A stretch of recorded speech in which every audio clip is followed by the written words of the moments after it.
100 দিনের কাজ নিয়ে হওয়া মামলায় সুপ্রিম কোর্টে ধাক্কা খেল কেন্দ্র।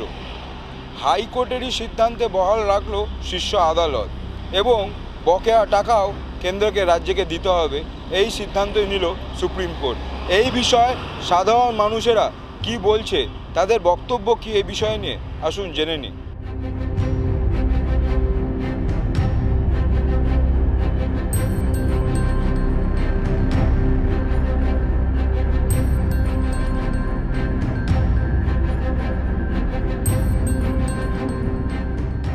আটকে ছিল সেটা গভর্নমেন্ট হিসাবে তাদের প্রাপ্য, যদি টাকা আটকে থাকে তাহলে গভর্নমেন্ট রায় দিয়েছে, সেটা খুব ভালো কথা, সেটা দেওয়াটা উচিত, সবারই দেওয়া উচিত। কিন্তু টাকা তো দেখুন, ইকোনমি এখানে ওয়েস্ট বেঙ্গলে সব দিক দিয়ে রিপ্রাইভ হয়ে রয়েছে। ইকোনমি মানে এত বিজনেস নেই তো মানুষের ইনকামও কমে যাচ্ছে, মানুষ সব দিক দিয়ে বিতাড়িত।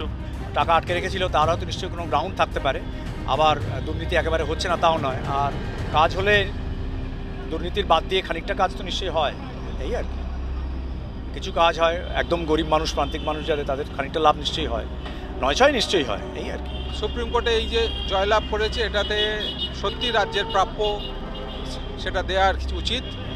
সাথে সাথে আর কি এটাও বলি, রাজ্য সরকার সুপ্রিম কোর্টে ডিএ সম্পর্কিত যে রায় পেয়েছিল সেটাও মান্যতা দেওয়া খুব দরকার ছিল। 100 দিনের কাজ শুরু হলে আমাদের রাজ্যের গরিব মানুষ যারা 100 দিনের কাজের ওপর নির্ভর করে তাদের সংসার চালান, তাদের অনেকখানি সুবিধা হয়ে যাবে বলে আমার মনে হয়। ফলত এইটা যে এই জয়কেও মানে সাদরে গ্রহণ করছি, পাশাপাশি সুপ্রিম কোর্টের সিদ্ধান্তের জন্য সুপ্রিম কোর্টকে অভিনন্দন জানাই। কেন্দ্র রাজ্যের এই জেতা হারার যে বাইনারিটা সেট করার চেষ্টা চলছে, আমরা বরং সেইটার দিকে নজর না দিয়ে একটু ভাবি যে এতদিন ধরে এই কাজটা বন্ধ ছিল কেন, এতদিন ধরে এই মানুষগুলো তাদের ন্যায্য টাকা পায়নি কেন, বা যে অধিকার তাদের ছিনিয়ে নেওয়ার কথা ছিল, যে অধিকার পাওয়ার কথা ছিল, সেইটা থেকে তারা কেন বঞ্চিত হয়েছে।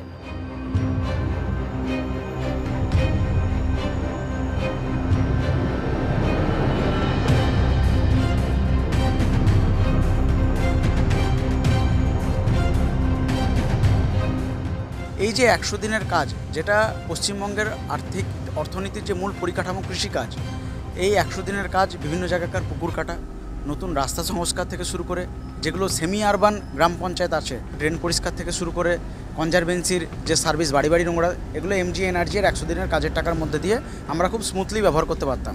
যখন আমরা হাইকোর্টের ডিগ্রি পাই কলকাতা হাইকোর্ট থেকে, তো সেটাকে ওরা চ্যালেঞ্জ চালিয়ে আবার সুপ্রিম কোর্টে যায়। সুপ্রিম কোর্টে একই বহাল রাখে, একই আইন বহাল রাখে, এবং যাতে সুপ্রিম কোর্ট বলে দিয়েছে যে 100 দিনের কাজের পেমেন্ট দিতে হবে, 100 দিনের কাজ করতে হবে।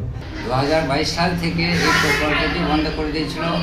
কেন্দ্রীয় সরকার আমাদের সঙ্গে প্রতারণা করেছিল, গায়ের জোরে আমাদের রাজ্য সরকারকে কাজ দেয়নি এবং মানুষকে পয়সাও দেওয়া হয়নি। আমরা অনেক সমস্যার মধ্যে পড়ে আছি, আজ 4 বছর বন্ধ। এতে আমাদের অনেক অসুবিধা হচ্ছে এবং অনেক মানুষেরও অসুবিধা হচ্ছে এই 100 দিনের কাজ না পাওয়ার জন্য। অনেক গরিব ক্ষেত মজুর যারা আছেন তাদের অনেক সমস্যার মধ্যে পড়তে হচ্ছে।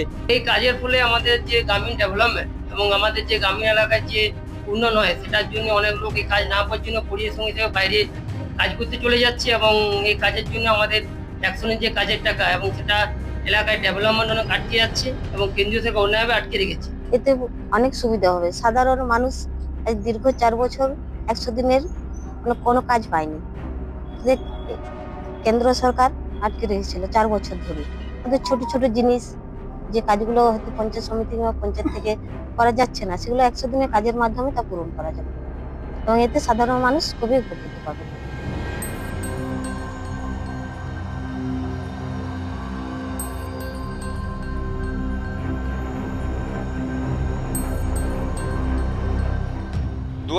সাল থেকে এই 100 দিনের কাজ বন্ধ ছিল এই রাজ্যে, কিন্তু শেষমেশ সেই 100 দিনের কাজ আবার শুরু হতে চলেছে।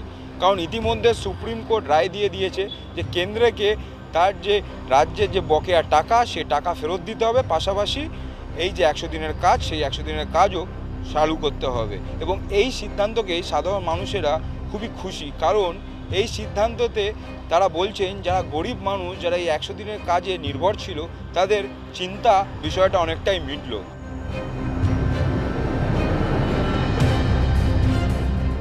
জেলা ব্যুরোর সাথে অশোক এবং দেবপমের রিপোর্ট, এস নিউজ।